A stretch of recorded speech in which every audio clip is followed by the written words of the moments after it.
Arinna asked me to just say a little bit about my accoutrements. So this is called Rakusu. It's 5 panels. When Zen, or Buddhism, Zen, came to China, the culture was not as dana focus, so the monks had to work. So it gets a little bit awkward, the big row. So they created this, actually it's really more of a Japanese and a Korean. Koreans have the bigger one. Have you seen Musham? She has one now. So we use it for study, for travel, for more informal Dharma thing.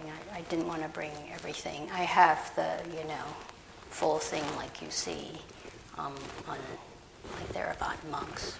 Mine's brown now. In our tradition, in the Suzuki Roshi tradition, now, when they first started, everyone had black rakusu, lay or priest. But now, if you took the lay precepts, you have a blue one of these. A priest, you get a black one, and then when you're fully Dharma transmitted, you get this one. And Dharma transmitted means technically your teacher has given you her mind seal is the expression.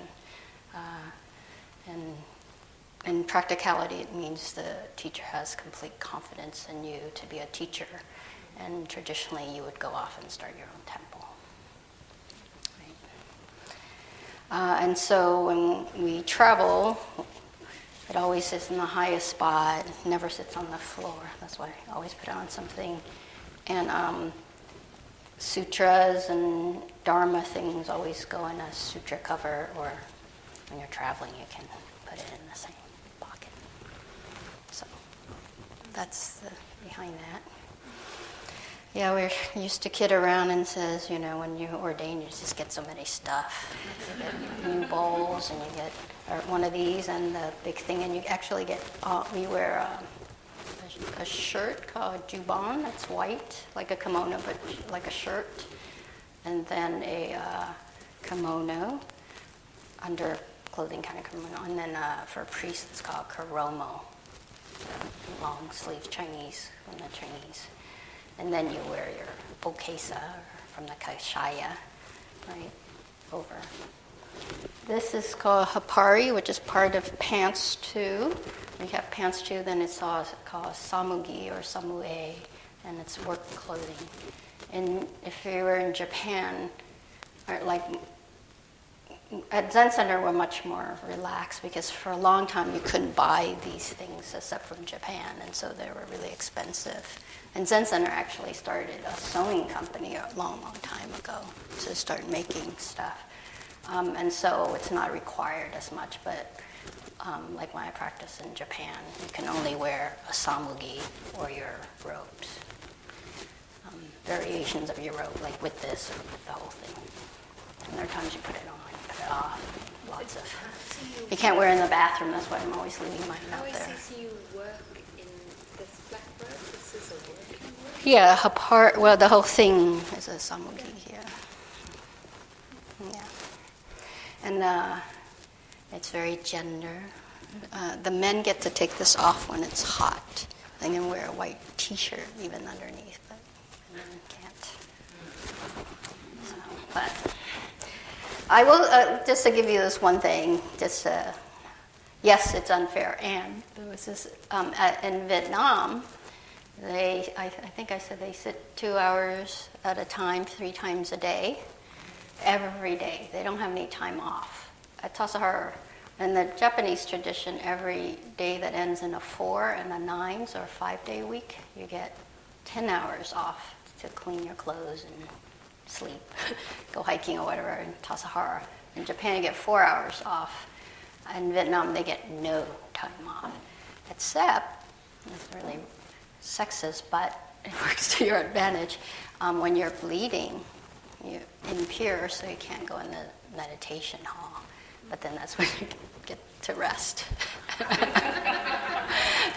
And then in their tradition, they believe the Buddha took 49 days to become enlightened. So they rotate, like the nunnery I was in, which I'll talk about a little bit. We're 100 nuns, and they kind of rotate a 49-day retreat. They have like 5, kutis, huts for individual. But I was told that they slept a lot when they were there. Anyways, I'm sorry I was late earlier. The world is already starting to crowd in. I realized around dinner time that I had to confirm my flight for tomorrow evening. And then I went to do that, but then it's only in a 24-hour period. And my flight's at 6:45, so then I thought I could do that and come here, but then I couldn't print my boarding pass. And I obsessively just kept clicking. But luckily, probably because we've been sitting, I only did it 4 times. So I hope they don't turn on something and, have a lot of my boarding passes tomorrow. Somebody's going to have me tomorrow. So thinking about that the world is going to come at us tomorrow, the last Dharma talk, official Dharma talk, and the fact that actually the day after tomorrow, the 31st, Friday, is Lunar New Year. Do people know what Lunar New Year is? Or you guys call it probably Chinese New Year. It's based on the lunar calendar. And do people know the Vietnamese version? It's called Tet, T-E-T, with the accent. And it's kind of like Christmas and New Year rolled in one. People take at least a week off. Flying into and out of Vietnam during that time is really difficult. A lot of it has to do that it's a time to go back and clean. You kind of have a big cleaning, purifying thing, including cleaning your ancestral grave sites. They do it more than that, but that's the time. And, people get new clothes, kids, and you get the red envelopes, like that. I actually was at the nunnery in 2007 when, 6 or 7, when it was Tet, and I was awakened at 4 in the morning to go roll these. So the food for Tet is this sticky rice roll, about this big, and inside vegetarian is mung beans. That's like mash, and there's a coconut flavor to it, though there's no coconut in it, and pepper, and maybe some other spices that I don't know of. I was there to roll it. They had been up since 2, and someone had been up roasting the coconut to get the coconut flavor, and then you have to steam them for like 10 hours. It was a big process. And 500 women came to the nunnery side, lay people, to practice. Literally, like I don't know if you guys have it, I have like a shikibuton in my cabin, narrow. We're like next to each other in each room. It's pretty amazing, though, lots of good food. But anyway, so the cake, or the sticky rice, is called ban tet, or bun is cake, so New Year's cake. In the north is called ban jung, just different dialect.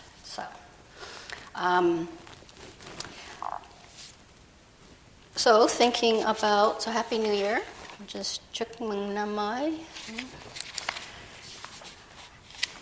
I thought I would talk about right intention.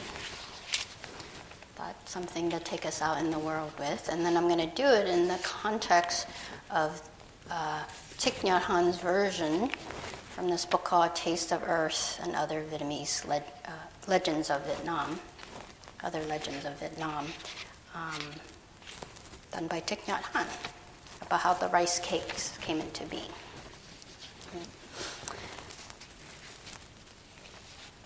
So, Right intention, of course, is the second factor. I can bring that bookmark.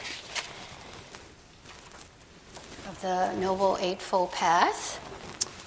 It's part of the wisdom triad, right after right view, or right understanding. And it's the kind of the bridge. So with right intention, it conditions our the group, the triad of behavior, right? Right speech, right action, right livelihood. And the Pali word is sankappa, and the Sanskrit is samyak samkalpa. So sama does mean right, but more as not so much right and wrong, but as in perfect or complete and whole. Here I like to think of it as perhaps like true or in alignment with, but that's just my interpretation. And sankappa or samkalpa is translated as purpose, intention, resolve, aspiration, motivation. It's also literally, though, means thinking or thought. So sometimes it is considered right thought. And we can see that, how they're related, from the Dhammapada. It goes, all that we are is the result of what we have thought. If a man speaks or acts with an evil thought, pain follows him, as the wheels follow the foot of the ox that draws the carriage. All that we are is the result of what we have thought. It is founded on our thought. It is made up of our thoughts. If a man speaks or acts with a pure thought, happiness follows him, like a shadow that never leaves him.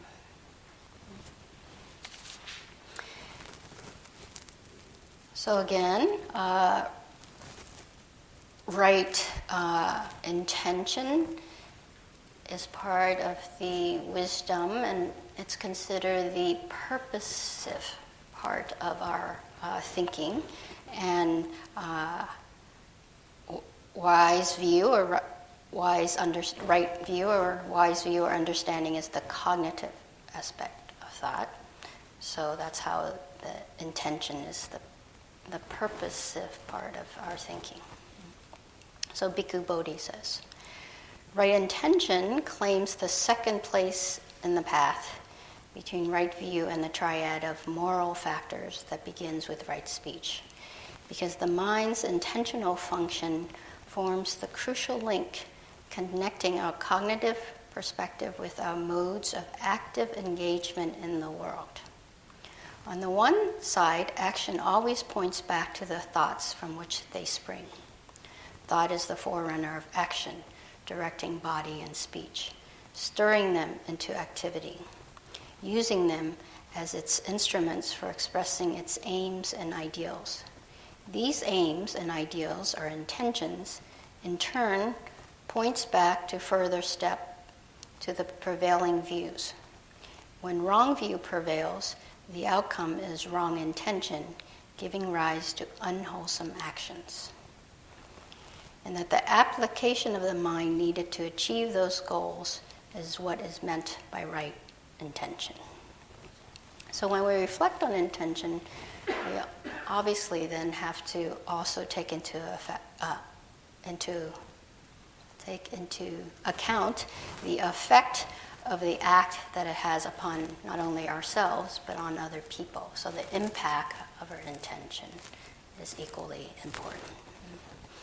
So if the intention is wholesome, say rooted in giving, love, and wisdom, and it helps myself by helping me to be more giving, more loving, wiser, and it helps others, helps them to be more giving, loving, and wise, then my deeds and my actions are wholesome, good, and moral.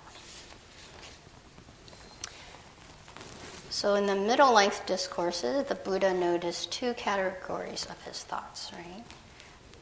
What he calls wrong, or we like to say more unwise intention, which is desire and lust, ill will, and harmfulness or violence. And then he also noticed that he had right or wise intentions, which are renunciation, goodwill, and harmlessness. Obviously, the latter set counters the formal, and by strengthening renunciation, goodwill, and harmlessness, we dispel the former. So tonight I'd like to talk about these wise intention, these positive qualities, through this story. By the way, Lunar New Year is celebrated by Chinese, Vietnamese, Koreans, Tibetan, Mongolians. The Japanese did before 1873, when the West came. All right, so this is a kind of a little condensed version of the story. And the story is called Earth Cakes, Sky Cakes.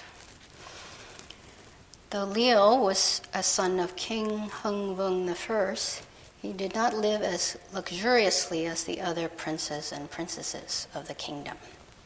His mother, one of the king's consorts, preferred a simple country life. To her, wealth was unnecessary.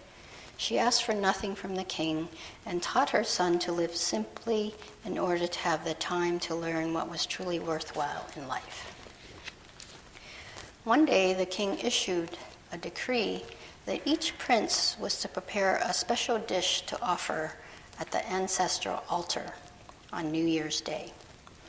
He said that each offering should express deep respect and gratitude to the ancestors. Because Liu lived in the country far from the palace, he learned of the decree much later than his brothers. What's more, his mother had recently died, and he had no one to counsel him about palace etiquette. He thought about the king's decree. It was like a competition. The prince who brought the most precious and delicious dish would surely be commended and perhaps even given a high post. Liu had no money to buy exotic ingredients, nor did he possess great skill as a cook. He felt disturbed. He believed the kingdom flourished because of the virtue and knowledge people possessed, and not because they had the wealth to prepare exotic cuisine. He resolved not to enter the contest and took a long walk to try and forget about it. That night he went to bed without supper. His mother appeared to him in a dream. She smiled kindly and said, "My son, you have misunderstood the king. He does not demand wealth nor fancy skill as a cook. He is looking only for a good heart, and I know you possess." Liu wanted to ask his mother what she meant, but she only smiled and pointed to the rice fields with one hand and to the sky with the other. When Liu awoke, he thought about his dream. Yes, his mother was surely right. The king was looking for more than exotic food. How could Liu best express his gratitude and respect to the ancestors? And how could he show his desire to protect all that the ancestor had built? Could he do it without using rare and precious ingredients? He thought about his mother's clue, one hand pointing to the rice fields and the other hand pointing to the blue sky. Of course.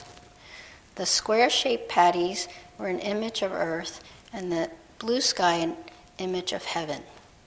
Earth nourished the people, heaven watched over them. These were the most precious gifts bequeathed them by the goddess mother and dragon father. In the mythology of how Vietnam came into being, there was a goddess mother and a dragon father. Liu sat looking out over the rice fields all morning. At noon, he had an idea. He walked back to his hut and soaked a pot of sweet rice after selecting the most perfect grains. He also soaked a pot of beans, yellow mung beans, right, and placed them on the rice to cook. He gathered fresh banana leaves in the forest. He planned to make some cakes that were square-shaped to represent Mother Earth and all the plants that flourished on her. He used sweet rice because it was the people's most basic and essential food, enjoyed by even the poorest families in the kingdom. He filled the cakes with bean paste. He made it, boiled it. I'm trying to condense it a little bit. So that after he made it, that night his mother visited him again in a dream. She did not speak, but her smile told Leo how pleased she was with the cakes. In the morning, he put on a clean robe and sandals and carried the cakes in 2 baskets balanced on a shoulder yoke. By the time he reached the palace, the other princes had already placed their exotic and fancy dishes on the ancestral altar. Leo suddenly felt ashamed at how humble his offerings was. He feared his brothers would laugh at him. Nonetheless, he placed his cakes on the altar next to the other offerings. He looked, and some of the dishes were made with delicate ingredients which could only be found in the deepest reaches of the forest or upon the highest mountains. Others were cooked from rare ingredients, fished from the hearts of river or the depths of the sea. So the king was looking at them, and he paused when he reached the earth and sky cakes. He asked Leo how he had made them and whether their shapes had any meaning. He gazed at Leo for a long, quiet moment. Leo felt uneasy standing there among his richly clad brothers. The king asked to taste the 2 cakes and then complimented Leo on their good flavor. He moved on to carefully examine all the other dishes. A month later, Leo was summoned to the palace. The king told him that because he possessed the heart, piety, and talent to protect the kingdom and honor the ancestors, the king intended to pass the throne on to him. Leo was overcome with surprise and asked the king how he had arrived at such a decision. The king told him that the earth and sky cakes had been enough to let him know that Leo would be a worthy king. Later, the king announced his decision to the people. Not one of the other princes expressed any resentment or jealousy. And so Leo, who had been raised in the simple countryside, became King Hung-Vung II. He taught the people how to make earth and sky cakes, telling them that it was not skill in cooking that mattered, but a heart filled with love and gratitude. To this day, Vietnamese families offer such cakes on their ancestral altars at Tet, their hearts filled with love for their homeland. Sweet, huh?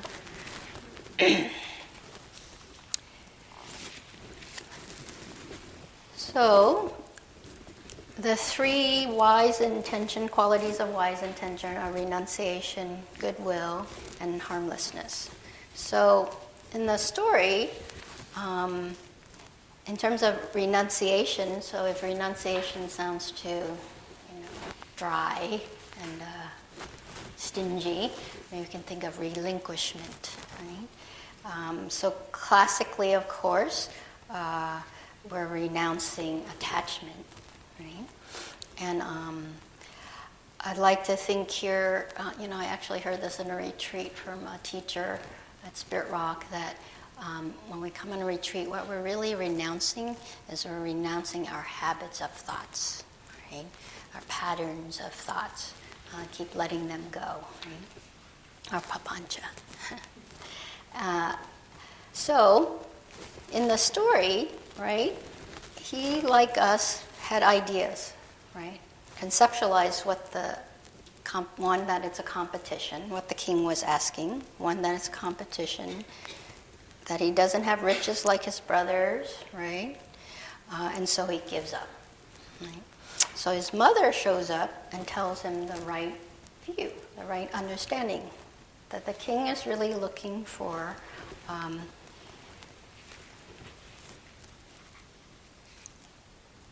someone who could show the ancestral spirit, right? I have a line missing here. he said that he worried about it and then he went to bed without supper. And he was so distracted with his, worrying and thinking. So renunciation in Pali, Gil Fronsdal says the word is ekema, which is the etymology means to go out or to go forth. So in the commentary, it talks about how you have a dusty, closed-in house or cabin, and it's like the feeling of going from that into a wide, open space. So if we're able to let go of the confinement of our associative patterns of thought, then we can open up into other possibilities. So in terms of the intention of non-aversion, or loving kindness, or unconditional friendliness, which is classically thought of as goodwill. So again, Lil gets help from his mother, right? She's a ghost or a spirit. Right? So to me, that's kind of like thinking that she's not our habitual, kind of obsessive kind of thinking. And maybe you could say that she's either intuition or big mind. So she comes to help to remind us or him that his habitual way of thinking was not all there is. So there's more to it than that, right? So that it's easier to renounce. So in that, in a way, moves from the head, right, all our thinking, to the heart. I think when I think about intention, even though it's in that group and the etymology is thought, but when I think of intention, I often think about my heart, don't you think? When you're like this kind of movement, or it comes from your gut. So a very body thing. And the traditional practice to how to cultivate non-aversion is, of course, metta. So, again, Bhikkhu Bodhi says, metta here is not just sentimental goodwill, nor is it a conscientious response to a moral imperative or divine command. It must become a deep inner feeling, characterized by spontaneous warmth rather than by a sense of obligation. So one way, like Leo, we need that our intention of non-aversion is to kind of come back to our rudder. Like I think of goodwill as like our intention is our rudder, right? And notice that he had all these aversive thoughts, right?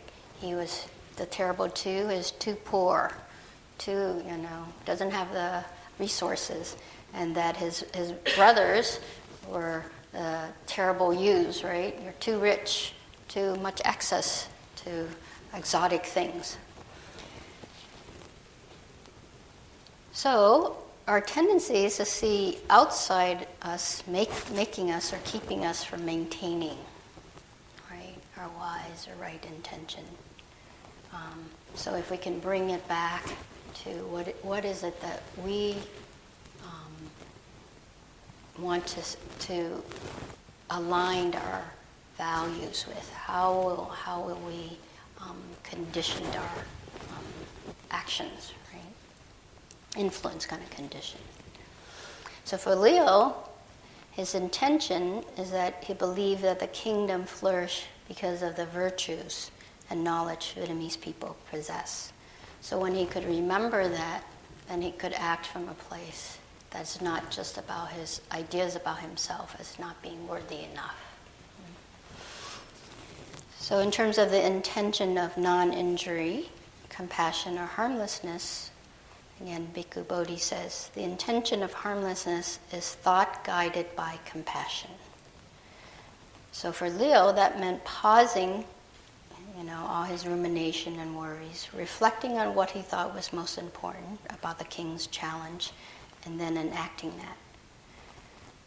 Again, which is to show the best of his and everyday people of Vietnam life, right? To showcase case what was most basic and essential.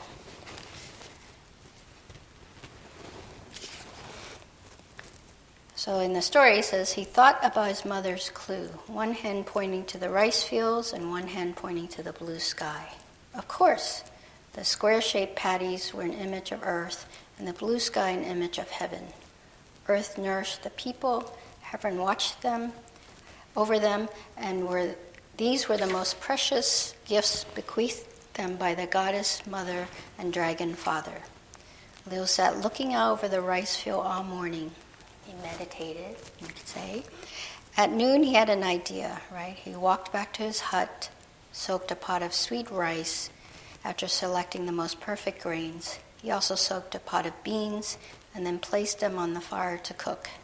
He gathered fresh banana leaves in the forest. He planned to make some cakes that were square-shaped to represent Mother Earth and all the plants that flourished on her. He used sweet rice because it was the people's most basic and essential food, enjoyed by even the poorest families in the kingdom. So as he sat and reflected, he realized instead of what he could, he thinks he should be, that's exactly where he is and what he can do about what he has, right? And with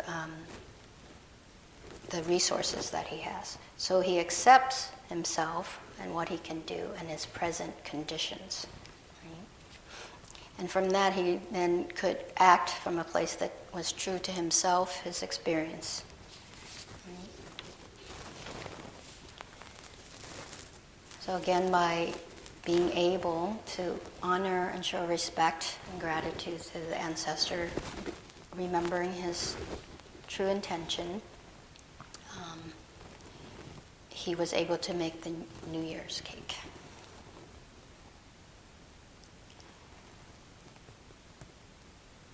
So, at the New Year, on a time in which it's close enough to the calendar, the Gregorian New Year, a time which often we reflect and think about how to put our best foot forward, how to have a new start. It's useful to remember, right, the intention of renunciation, of our thoughts and how we think things are or should be, and that there are other ways to look at it, right? And the intention of non-aversion or loving kindness, right? Bringing the focus back to our skillful conduct of body, speech, and mind. And the intention of non-injury or compassion or harmlessness, by showing respect and gratitude for all beings.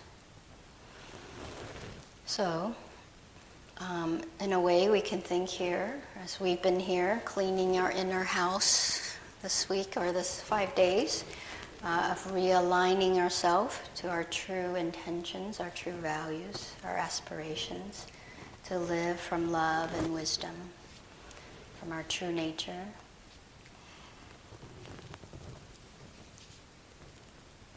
So, Joanna Macy from Schooling Our Intention says,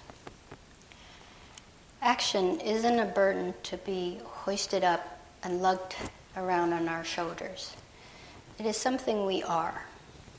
The work we have to do can be seen as a kind of coming alive, more than some moral imperative. It's an awakening to our true nature, a releasing of our gifts. This flow-through of energy and ideas is at every moment directed by our choice. That's our role in it. We're like a lens that can focus, or a gate that can direct this flow-through by schooling our intention. In each moment, our intention gives this energy direction. Thank you for your attention. Are there any questions or comments? Should I turn this off now? Yeah.